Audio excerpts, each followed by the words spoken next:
You're locked into Faith Under the Lights with Zach and Nolan, the podcast where faith and sports collide. We will spotlight athletes who are unashamed of the gospel and living boldly for Christ both on and off the field. Don't forget to like, follow, and share this podcast with others who need to hear these powerful testimonies. Faith Under the Lights. Let's get started. All right, well, here we are with Alix Franklin. I won't call you the Alex Marie Franklin like I'm used to. I just put it on the area. Anyway, Alix Franklin, freshman at LSU. Thanks for coming on. This has been when I first started doing the whole podcasting thing and when this was in the developmental stages. You were the name that popped up in my head all the time. I wanted to get you on. However, I wanted to get some experience in this before I brought you on because I didn't want you to be kind of the lab rat. You know what I'm saying? And so I'm glad that you're finally here, and I can't wait to really dive into this and get this rolling. So tell us a little bit about yourself. If you want to start off, maybe give us some testimony and just kind of where you're coming from. All right. So like you said, I'm Alix Franklin. I'm a freshman softball player at LSU. I'm from Gonzales, Louisiana, and I went to Santa Maria High School. A little bit about my testimony. I grew up going to church. My family started going to church when I was in third grade, and I actually got baptized when I was in third grade, and I really genuinely thought that I was saved, but then we ended up leaving our church, and I started going to high school, and when I got to high school, I realized, I'm kind of different from everybody else, and I don't want to be different from everybody else, so I started to participate in some parties and some bad friendships and doing some things that I'm not proud of. And I kind of hit rock bottom. This was going into my junior year, so I was able to start getting offers really, really soon for softball. I ended up breaking my thumb in the most important part of my career during the summer because it's a huge time to get offers right before your junior year. I broke my thumb. I played for this travel ball team that kind of did me dirty, and I just lost all confidence. I kind of hit rock bottom. My friendships were absolutely awful. My identity was just so super screwed up. I really wasn't comfortable in the color of my skin. I kind of got made fun of a lot, and I was just like, I don't know if I want to play softball anymore. I'm just going to quit because my life's just kind of falling apart. And then I talked to my parents, and they were like, Alix, you've been running from God, and he's trying to get your attention right now. And I was like, but Mom, like, I want to be like everybody else. I'm tired of being different. I'm tired of being perfect. Like, I felt like I had to be that perfect kid growing up just with softball and school and then being in church. So when I left that, I was like, I could just be free.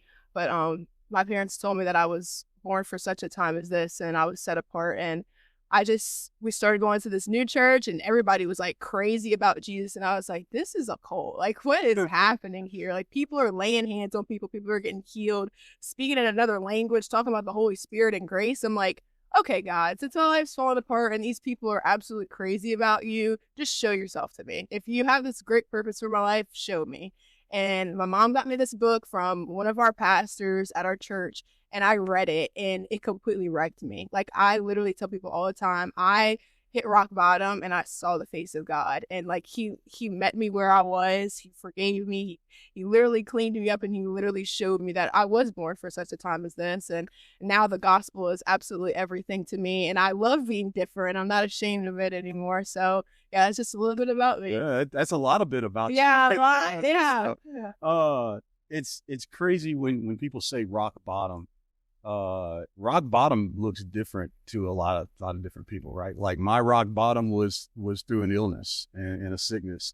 Your rock bottom was different than what mine is. Somebody else's rock bottom, but we all got to get there, Yep. right? So I'm glad you were able to get there and recognize what you needed to do after that. So now, fast forward, you're at LSU right now, and so transitioning to the college life. What kind of challenges does that give you, walking out there trying to be a Christian, be a follower of Jesus while you're on campus and all those things?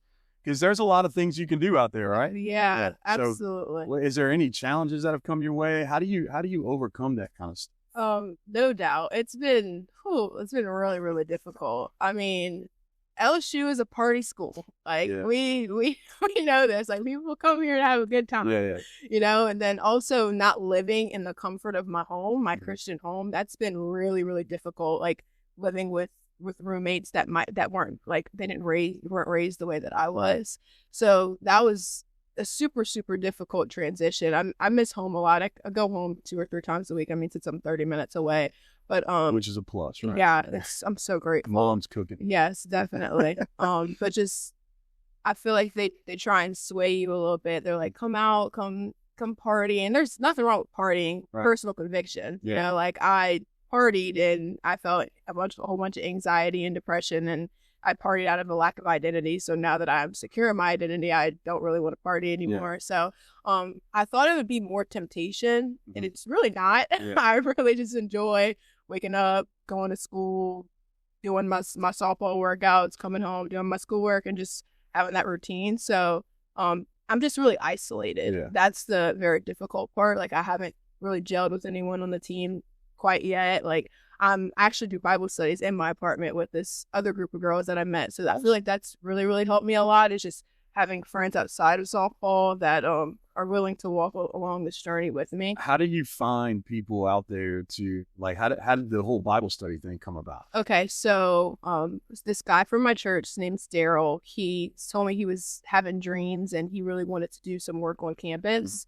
And he was like, you're going to help me because you play softball and you're going to have connections. So I was like, sure, let's do it. So like the first 8 weeks, on Tuesday nights, we did it at the Greek amphitheater and we just called it Agape Nights. Yeah. And we just got students to come out and we shared the gospel with them. And we had a little worship service almost. And I was like, you know what? My heart is for discipleship. Right. I will share the gospel with anyone. But discipleship is my thing. I don't just like to evangelize and then just leave people hanging, you know? Yeah. So discipleship is everything to me. So I was like, you know what? I'm going to start meeting with these girls. So we started off with 3, and then I think we got to a total of 8. People just started coming on Monday nights. My mom would cook us red beans, and I tried to get them to eat other food from my mom because my mom's cooking is amazing. It is. But they're just so hung up on the red beans. Yeah. So we just eat red beans every Monday night. And that's kind of how the Bible study started. That's good. So it's called Agape Nights? Yep. And so tell everybody, because not everybody listening knows what agape means. So agape means love. And the whole point of us going onto campus was to just share the heart of the Father, because there are other ministries on campus and they're very forceful and they'll scream at you and it's just not reflective of the heart of the Father. So we call it Agape Nights because that means love, and God is love, and God is obviously, he sent his son to die on the cross for us, and it's a message of reconciliation. So I realized I used to be the one in my home with my kids, and I got a ton of kids. I found that slapping them in the face with the Bible really wasn't too receptive. I was that kid. Yeah. Uh-huh. And so I felt like they ran a little further from it. When I turned it around, started praying for them, for God to reveal himself to them, started getting a little somewhere with that. It doesn't work as fast as I want it to work, but it's working a lot better than face with Father. Right. You talked about your identity. How do you, as a college athlete and a high level athlete in high school, how do you keep your identity from drifting into what your stats say, how many stars you have, your rankings, things like that? How do you keep yourself from getting into that? Well, first off, just from a little bit about my testimony, I struggled with being comfortable in my own skin. Mm-hmm. So knowing that Jesus died on the cross for me and he didn't care about the color of my skin, and just knowing that God sees his son in me and not the color of my skin, that's all that mattered to me, was just knowing that God sees my heart and not the color of my skin. So I feel like that identity restructured before even bringing it into softball just made things so much easier, just knowing that I'm a child of God who plays softball, not a softball player that serves God, you know? I feel like that's really, really huge, is knowing that at the end of the day, none of this really, really matters, you know? I'm not going to get to heaven and stand before him. Yeah. He's going to be like, look at all your stats, Alex. He's going to be like, did you go make disciples? Yeah. So just knowing, what life is really about is super important. And also knowing that I'm defined by the work that I put in, not the outcome. You know, outcome 100% matters, but, the work that I put in is where I build confidence. So the game, I'm not going to say it becomes easy, but it becomes easier because I've worked for it. And if the outcome didn't turn out the way that I wanted it to, I'm just going to take it back to the lab. You know, It's my confidence comes from the work that I put in. So on another podcast that you did when you guys were talking about softball, you were talking about your identity, and you said that softball is what you do. It's not who you are. Yep. I thought that was awesome. That's something that a lot of these young girls need to really tap into. You know, softball is what you do, not who you are. When you said that, I was actually, you know, getting ready for this podcast. I was laying in bed and watching YouTube clips of the other podcasts that you got on YouTube. You've done 3 so far. I think there's 2 on there, but you did another one. I couldn't find it, so I'm gonna do a little. But when you said that, my wife was sleeping. You said that, I was like, yes, and she was like, what's going on? She woke up. So yeah. You talk about sharing the gospel freely, and that's what you love to do, and being a disciple. Myself, sharing the gospel, I get nervous. Okay, so what do you tell somebody? Like, I want to do it, and I do it, but it's there's a lot of, like, I feel like God's behind me shoving me, like, oh, right here, stupid, this is where you need to go. You know? Right. So how do you get over those nerves? Like, do you get nervous before you go to share the gospel with somebody? Okay, so I really did at first. It's because I didn't know how to, Right. you know? So my church, this was 2 years ago, in youth group, we decided to do this gospel training. And it's this tool called the 3 Circles. And we actually got it from the brand that I'm a part of now, I Am Second. I didn't even know at the time that I would end up having an NIL deal with them. But it's from I Am Second, and it's called the 3 Circles, and it starts, and I've drawn it out 1,000 times, so it's like imprinted in my brain now. Yeah, and usually when I'm street evangelizing, I'll take a note card and I'll write it out for people, you know. So it starts off with the first circle is God's design. So its original design was love.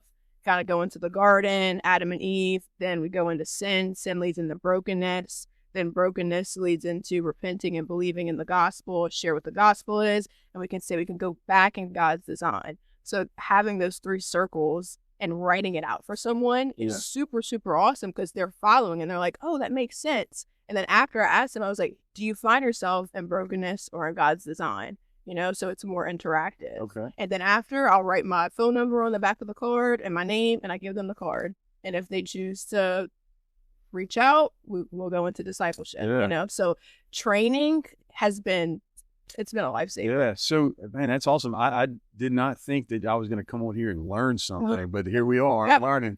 That's awesome.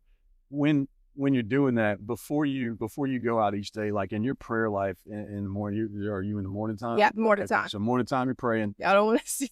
I know, get my prayer time in. Yeah. Are you praying for that encounter? Like, just in case it happens? Are you praying ahead of time for that kind of stuff to happen? So when I go with a group of friends, we always pray right before. If I know we're planning on going, I always pray weeks in advance for that. But like a lot of the time, I used to like feel like I had to wait for this feeling to go up and talk to somebody about Jesus.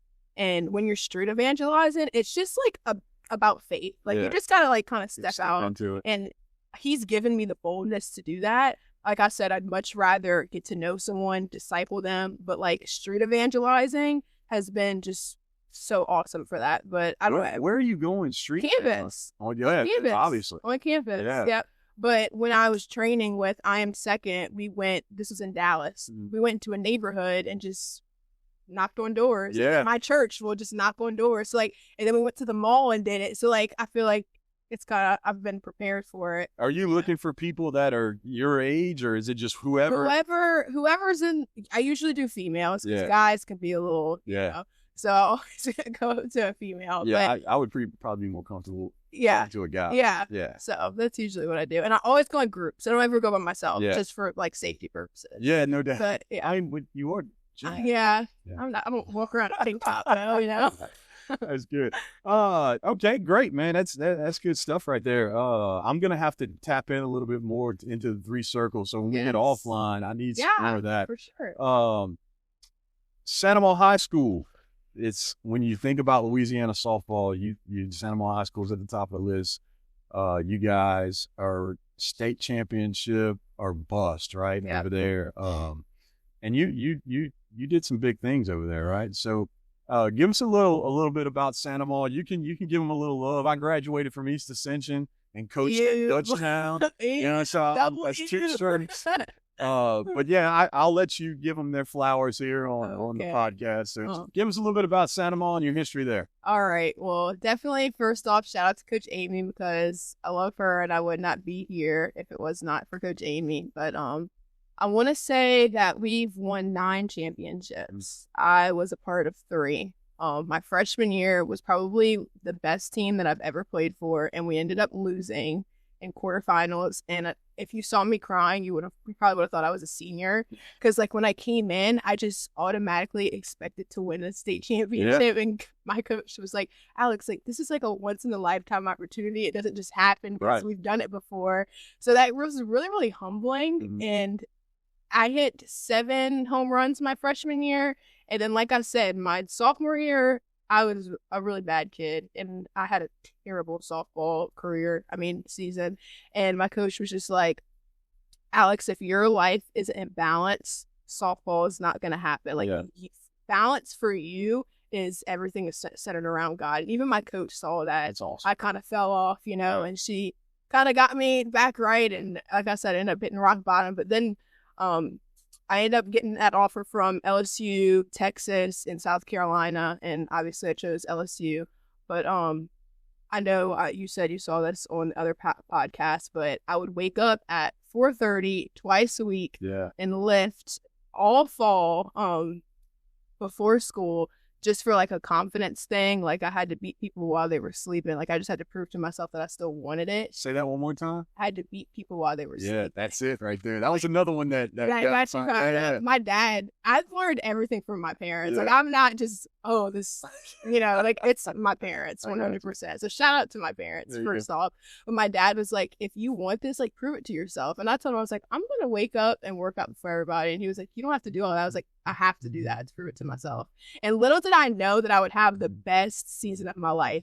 So like I said, my freshman year I hit 7 home runs. Sophomore year I hit 9, and my junior year I hit 22 home runs. And it's just the confidence that came from waking up early. I didn't have a hitting coach. I mean, I hit with the hitting coach for a little while, but it wasn't like a focus so much on hitting. It was just like, it was all mental performance. And doing that, oh my God, it like you said, fired me up. And I was on the moon, my junior year. So what are you at the top of career home runs at Santa? Second. I'm second in single season and career. My best friend actually has both of the records. Who's that? Addison Jackson. That's my best friend. Okay. She played softball at Boston College. Right. Yeah, so she's a year older than me. How many girls off of the team your senior year, how many of those are you got? There's a lot of them that are going to play college ball. Yeah, so me at LSU. Put you on the spot. You're good. My other best friend is at University of Mobile. Okay. That's in Alabama. And then Mackenzie Ellisar is at LSU Eunice. Emily Terrio's at Pearl River. And yeah, I believe that's it. It was just the 4 of us in my signing class. Are you going to get to ever play Addison? Is that? Not this year. That's the first thing I did was check the schedule to see if we were going to play each other. Yeah. But no, not this year. I don't know if we would ever play each other. I remember the one time we talked, we ran into each other. I think I was bringing Harper, my little girl over there for a softball practice, and we ran into each other, and that was when you were flirting with Texas. Yeah. And I was so happy that you chose purple and gold. Anyway, I don't want to knock Texas too hard. Oh, so now you're at LSU. What's it looking like now? What's the season looking like coming up? Where you at? So, like I said, I don't know if I said it on here. Not on here yet. Okay. Yeah. Well, I was not able to practice at all this fall. Okay. I was dealing with some injuries. I came in with a minor hamstring injury, and then I fractured my back when I was in 7th grade.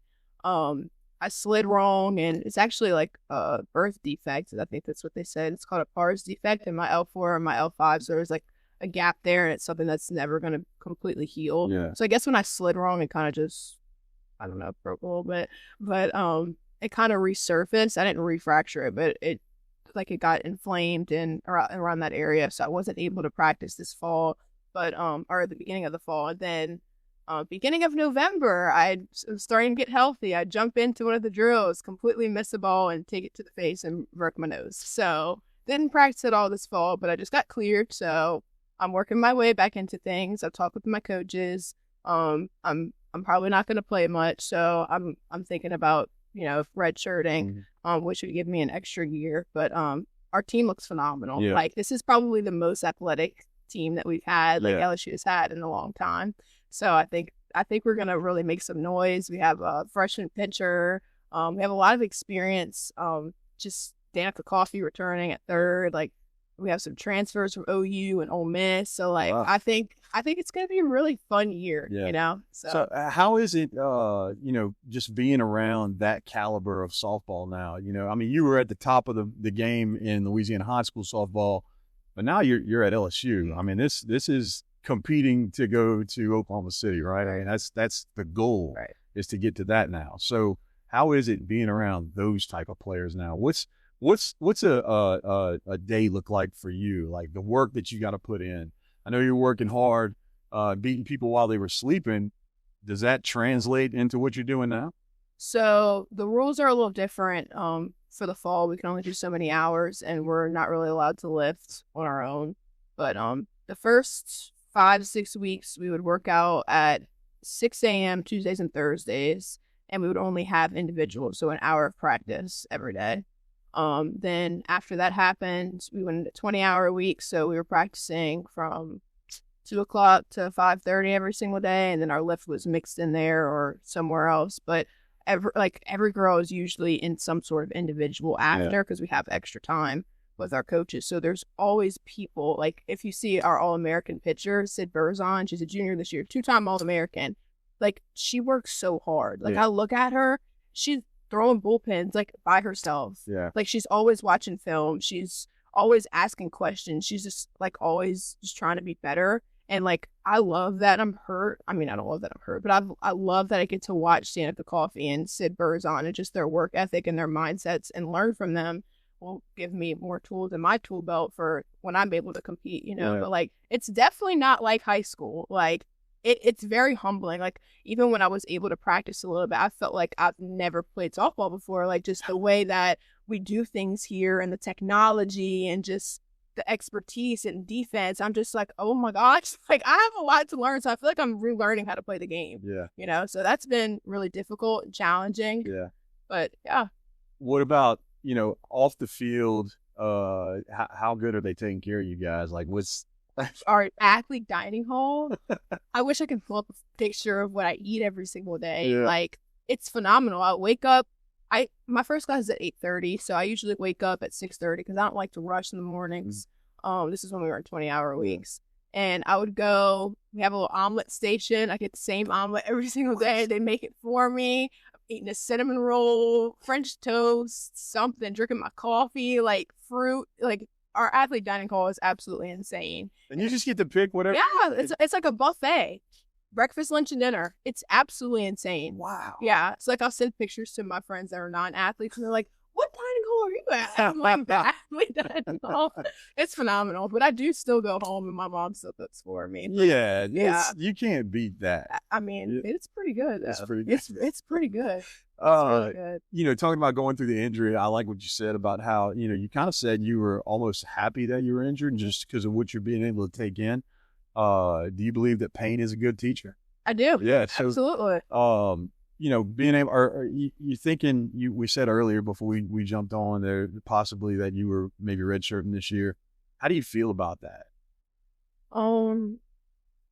I would really like to redshirt. Yeah. I would, just because I've worked my entire life for this, and I would hate to miss out on the fall and still get some playing time here and there and completely waste a year. You know, like, I feel like I've worked too hard for it to just kind of be like a wasted year. Like, I only have 4 more years left in my softball career. Right. You know? So, like, every minute really counts. Yeah. So I'm really glad that I'm getting this opportunity. At first, I was freaking out about it. Like, I was distraught because, like, I wasn't able to really gel with the team either because I'm not on the field, Yeah. So, like, that was, like, really, really hard. But, like, I know this is, like, actually the best thing that could have ever happened to me.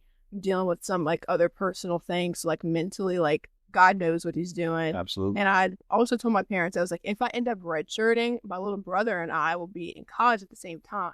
There you go. So I'm like, DJ, like, you can play LSU or, transfer somewhere, so, like, I feel like it gives me more opportunity to grow. So DJ is a animal, Yeah, right? twice the athlete that I'll ever be. Yeah, and so he is going into the 9th grade. We don't have to dive too hard into him, but I love DJ. He's a good kid, and you guys will start seeing him a little bit because he's about to go in his freshman year. Yeah, and so he's playing football and baseball. Yep. Wow. Uber talented. Yeah. Uber talented. Estimated height's like 6'4". Like he's been hitting the weights. I'm like, where's my little brother? No, he's 13 and he's a monster. me. Yeah. So that's good stuff. Yeah. Man, it's awesome. I'm fired up for you. But the good thing too, you're gonna redshirt. You get that dining hall one more year. Right. I don't know if I'm tired of it. It doesn't sound like I would. Awesome. If you can get somebody to make you an omelet every day the way you like it, it's awesome. that right there is good enough for me. So about your partnership with I Am Second, how did that happen?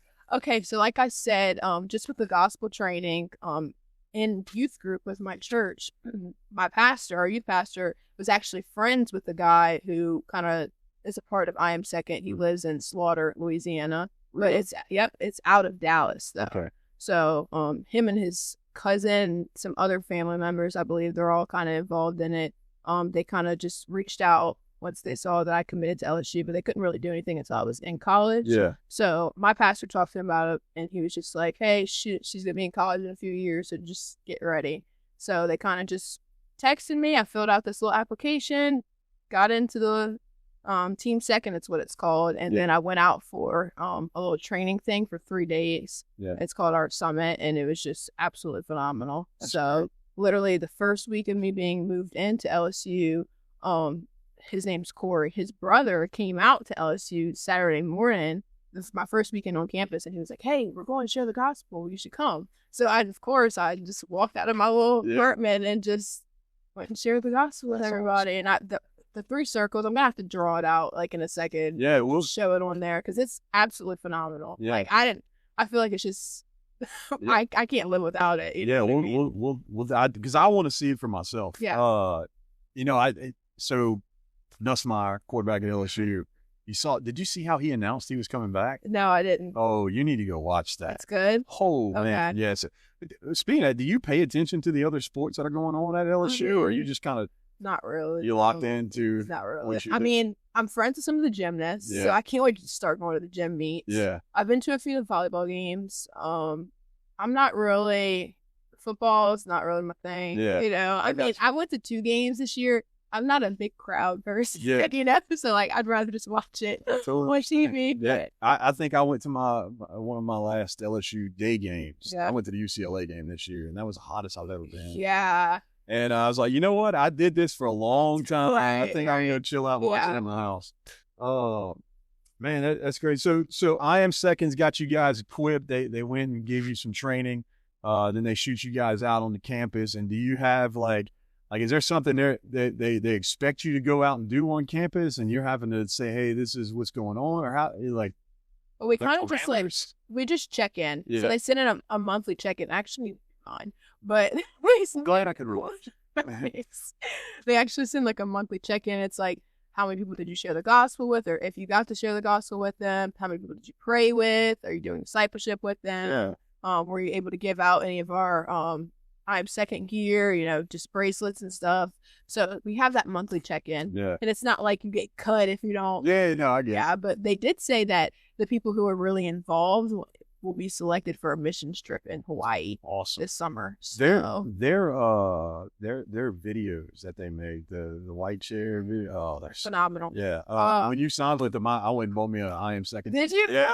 It was dirty. I don't wear it today, but it was dirty. Oh, I love that. Yeah, so that's pretty awesome. I love being a part of it.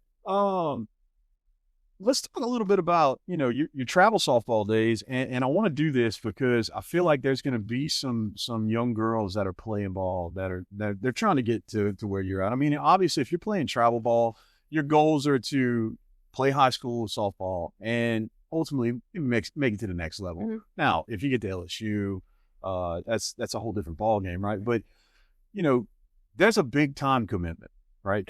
Huge time commitment. So in your case, you were traveling, you were playing for a team that was based out right outside of College Station. Am I right? Yes. So Yep. that's what, 8 hours? Yeah. Right. Yeah.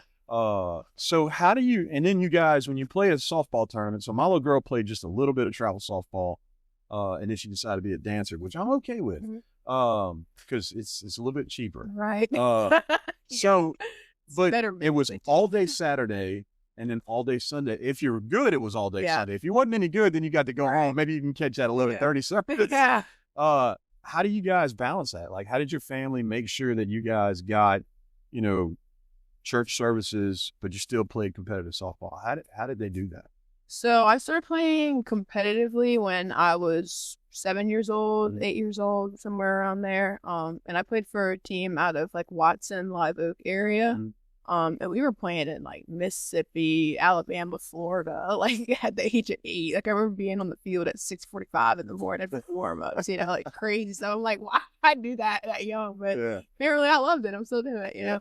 But my parents, I feel like they never really stressed, like overly stressed about not being there on Sundays, because for us it was more like our salvation's more about just showing up to church on a Sunday.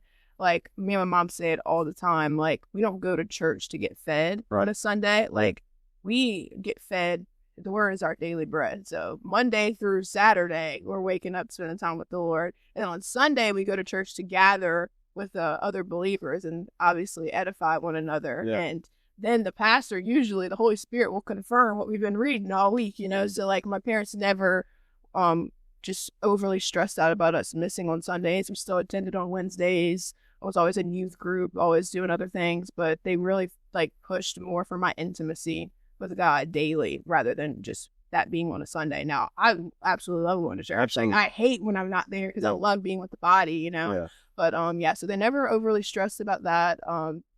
Like you said, I played for a team recently. My last 2 years of travel softball, I played for Texas Bombers Gold, Scott Smith. We actually just won a national championship. Like I still can't even believe I played for that program. Like it was just absolutely insane.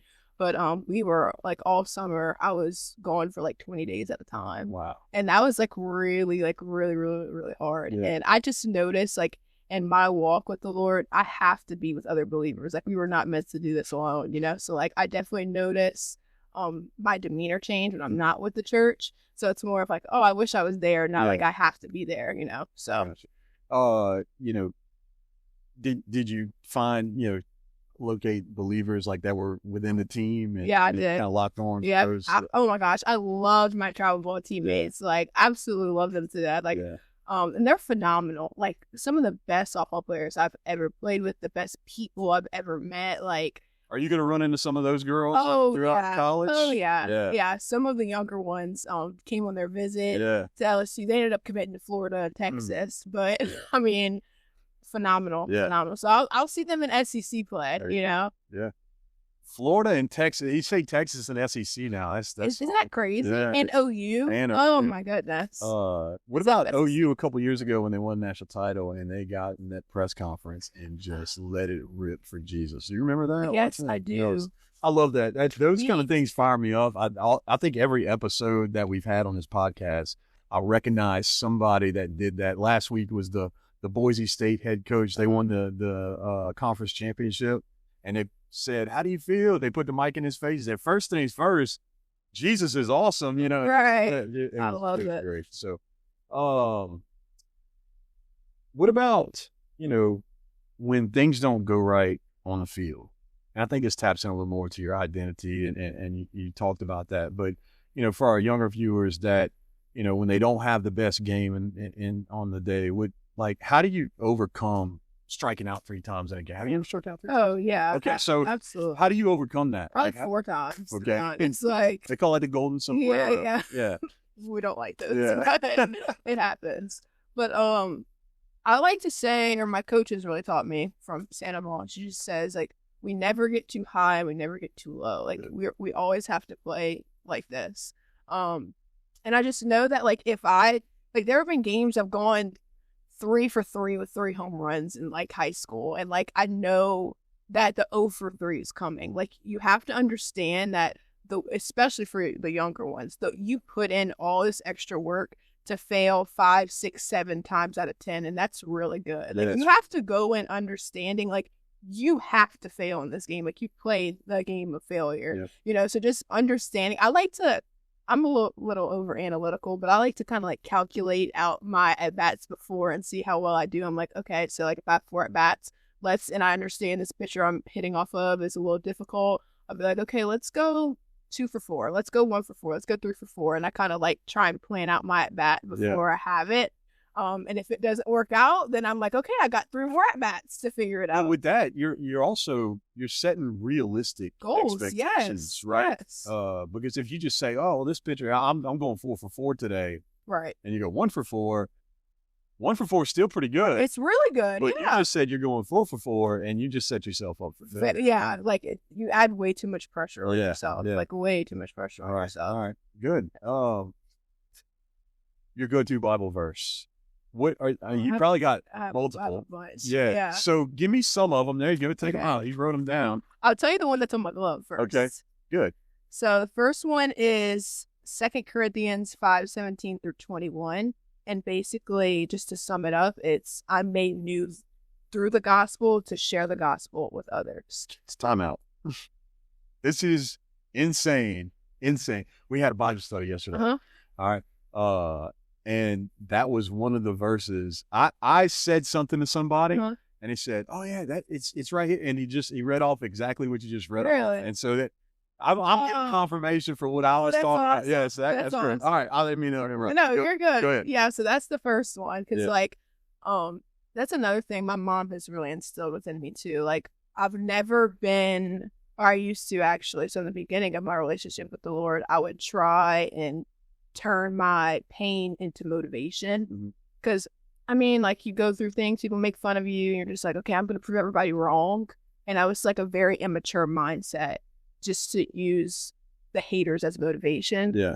And recently my mom and I have just had conversations about how, like, Alex, you're different. The gospel is your motivation in everything. Like when I wake up in the morning and I don't feel like getting out of bed, the gospel is my motivation. Yeah. Like when I need to put in extra work, the gospel is my motivation to tell people about Jesus. It's never about proving the haters wrong. You know what I mean? So definitely that's why I wanted to put that on my glove, just to simplify things, not like for I know the plans that I have for you, says the Lord. Like I love that scripture, but like something that's more applicable to me. Like I don't even want it to be about softball. You know, like it's truly about my identity. Like the gospel is my motivation. So in softball and in life, that's like my everyday scripture. Another one that I have, some things have been happening to me more recently. I'm dealing with a lot of spiritual warfare and truly attacks on my character and my identity, not even in softball, you know, just some things that I've been walking through, and something the Lord's really been showing me is just power and authority, and that I'm a daughter, like I'm his daughter, you know. So another scripture that I have is 1 Peter 2:9, and it basically just talks about how I'm chosen. I'm a royal priesthood. I'm holy, and I'm his daughter. Yeah. Like he chose me and set me apart, and I'm his most prized possession. So just redefining my identity every single day, just knowing that like I'm his daughter. Like he chose me no matter what I'm going through. Like I know how my physical father, like my actual dad, would go to bat for me. Like my God's gonna go to bat for me. You know what I mean? That one right there, I use that with my kids, that mindset, you know, when they start having issues with how people talk about them or how they feel about them or anything like that, I always try to go like, that doesn't matter.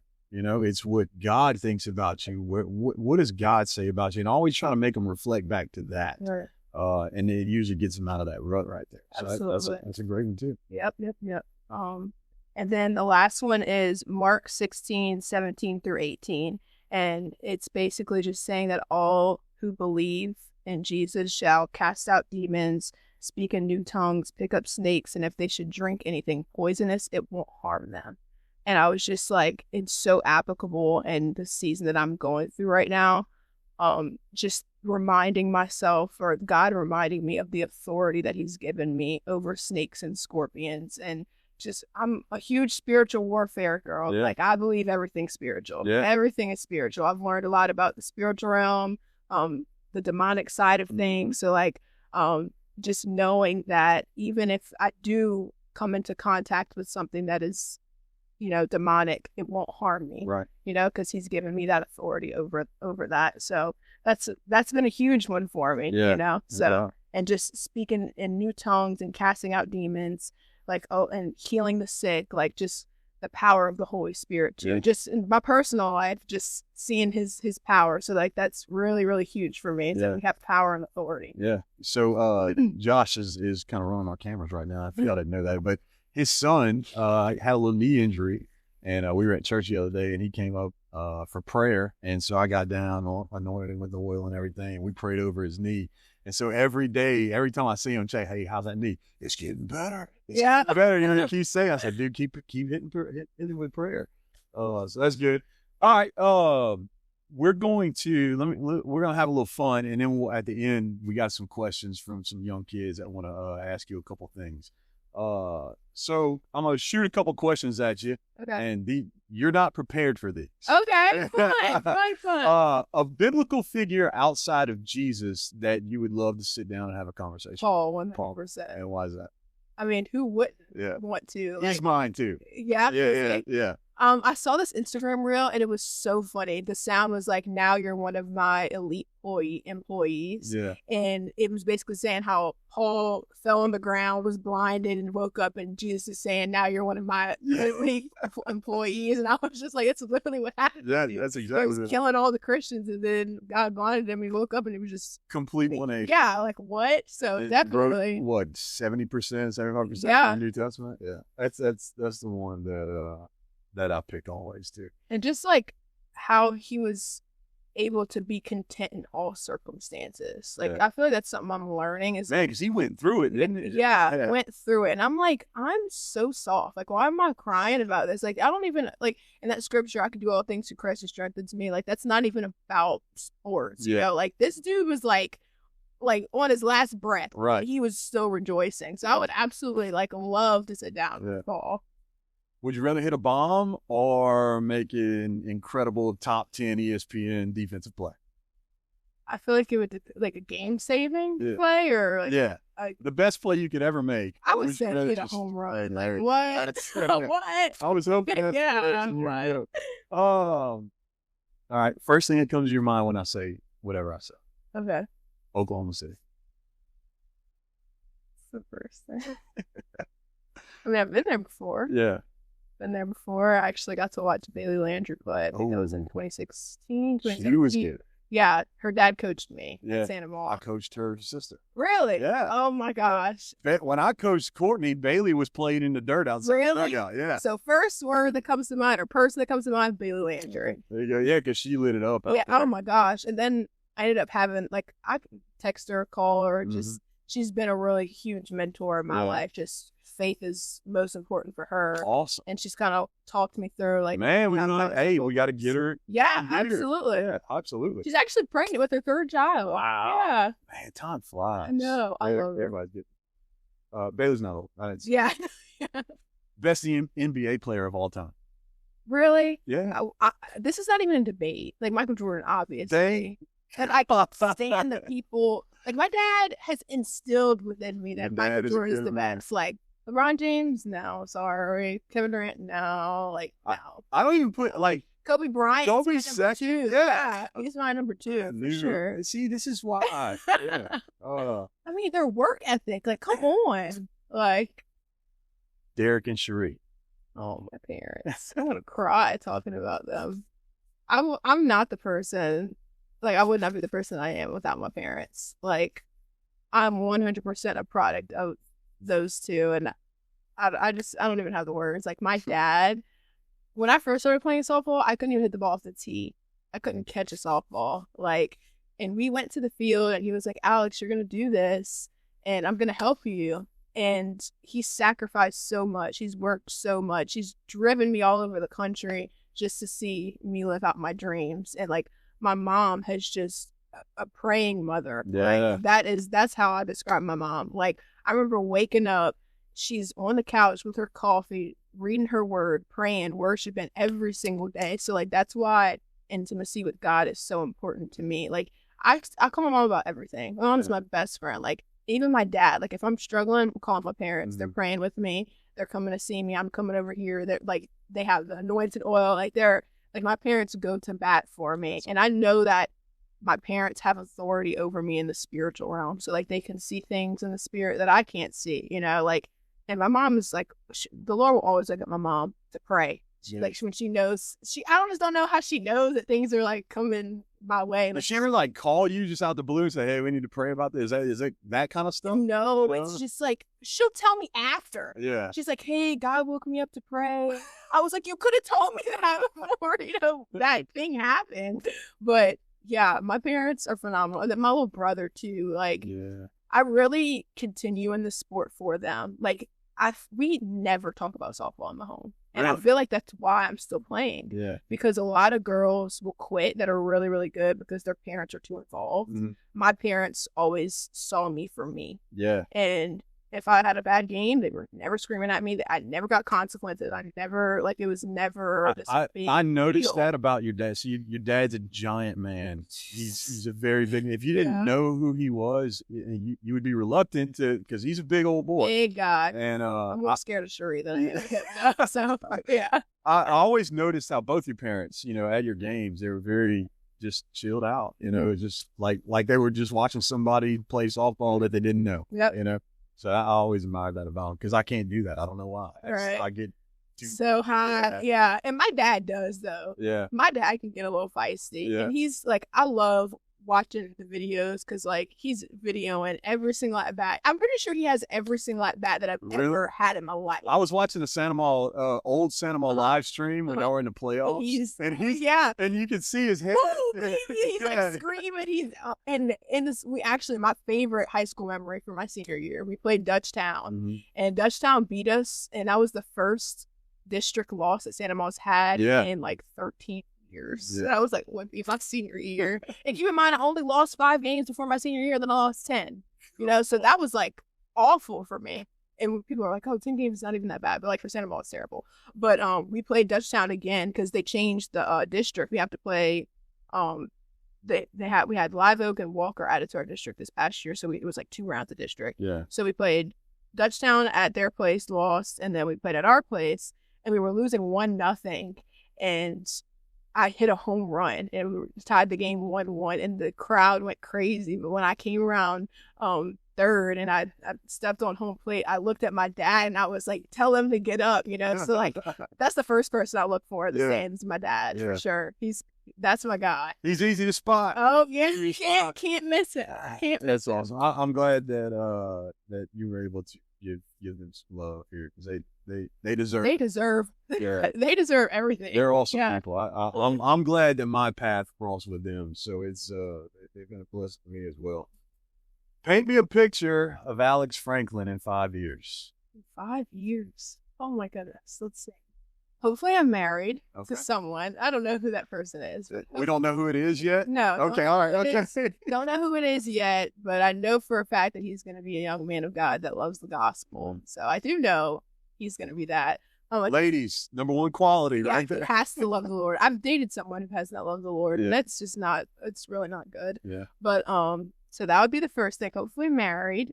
Then I'm a psychology major, so I really want to tie in behavior and childhood trauma with the spiritual realm and deliverance. So that's why I'm a psychology major. So I'm going to be a clinical psychologist. I'm going to get my master's. So hopefully I'm helping people in their relationship with the Lord and just overcome certain different traumas, So hopefully I'm doing that. 5 years. I'm sure I'm still going to live by my parents, watching my little brother play some college sport somewhere. Yeah. Don't go to hopefully Texas, coaching. Hopefully coaching. I told Coach Amy that I planned on coming back to Santa Maria to coach a little bit, like just assistant coach. So that's probably something. Let me tell you, coaching has been one of the most rewarding things in my life. Just being able, and I don't know if you remember Chuck Robb, but I do. Okay. So the best advice I ever got, coaching advice I ever got, was from him. Really? He said, make coaching your ministry. And whenever I did that, it took off. Your whole perspective, yeah. It was amazing. So, awesome, man. Well, look, we're gonna get into some questions from some kids. And so, What is more fun, getting on base or getting somebody out? How does God affect the way that you play softball? Thanks for your questions, Callie. I do like hitting better than defense. Hitting's harder, but I feel like it's more rewarding and more energy comes with it. So just seeing my team get excited, that's why I like hitting more. And then how does God help with softball? Like I said a little bit in the beginning of this video, just knowing my identity isn't ever going to be in my performance, and just knowing that what he says about me is more important than what I can do on a softball field just takes a lot of stress and pressure off of myself. So just laying my head on the pillow at night, knowing that I'm a child of God and not just a softball player, it makes a world of difference. And it's probably the reason why I'm still playing the sport. It's not the end all be all of my life. Hey Alex, my name is Bailyn Banta. I play for these same stations. I'm wondering what's your favorite practice drill? Okay. Hey Bailyn, my favorite practice drill, defensively, I've always been like a tennis ball girl off the wall. yeah. My coaches at LSU, we work a lot on, I don't know what they call this hinge, is what we call it. And just so like when you field the ball, it doesn't like kind of fly up and break your nose like I did. I just work on like tennis balls off the drill and just keeping my glove hinged. So I'll do that. Forehand, I don't know what it's called, and then backhand. So I do that. And then hitting drills, I really, really like to do med ball stuff. And I know you're kind of young right now, but before you could start lifting, which is like when you're 13. So probably when you get to like ages 10, 12-ish, you could start doing like med ball drills. So I really, really like just like I'll step on something, step down and toss a med ball, or I'll step back and toss a med ball. So I really like that for hitting. Hey Alex, my name is Brielle Banta. I was wondering what's your favorite bat? Hi Brielle. My favorite bat to use when I was playing travel ball was the Easton Goats. I had the one piece and I absolutely loved it. Had a lot of pop. So what do you tell, because tryout season's coming up and all these girls are going try out for different teams. What do you tell them, how to approach that, mentally, whatever it is? What advice can you give them that'll help them with that?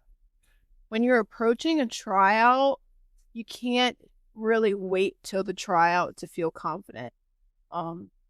Really relying on the work that you put in and just sinking to, like, when you never rise to the occasion, you sink back to your training is something that I would definitely tell somebody who's approaching tryout. You're going to be nervous. Nerves are fine. Like, that's perfectly fine. But just understanding that confidence is a choice every single day. And if you put in the work every single day, when you get to the tryout, you're going to be like, okay, I've got this. But it's just a matter of being prepared. Preparing or failing to prepare is preparing to fail, So if you're not prepared, then, you can't really expect the tryout to go good. Same thing with hitting. If you haven't hit in 6 months, you can't expect to go in the game and hit the ball, Yeah. So preparation's huge. That's awesome. Well, Alex, look, I appreciate you coming on. Just a wealth of information and knowledge and just how you do things and how you've become successful. I really love the way you look at yourself and your identity in Christ, and that's first and foremost. And just all the things that you said, I think you're going to give a lot of help to a lot of young softball players out there, and we wish you the best. Even if you're redshirting this year, learn as much as you can, and in 5 years, hopefully, you guys got a big national championship ring on your finger that goes right next to that wedding ring. Yeah, it's that wedding ring. Absolutely. So, Alex, thanks for coming on. We appreciate it. Thanks for having me. Hey, thanks for watching. Thanks for listening.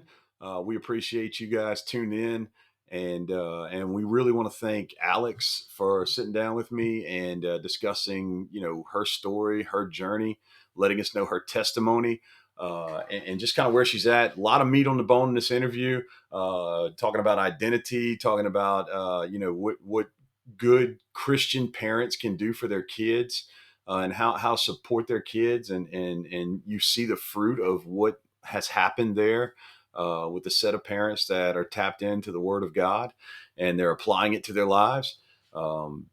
just all kind of stuff, man. And the questions that she was able to answer to those young softballers at the end, that was amazing.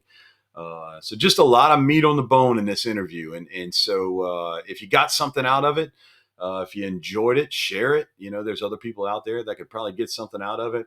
And if you like what you saw, if you like what you heard, hit that little subscribe button down there and click that little bell so you'll be notified when we post some other content that's coming out. Got a lot of good things lined up for the next couple months.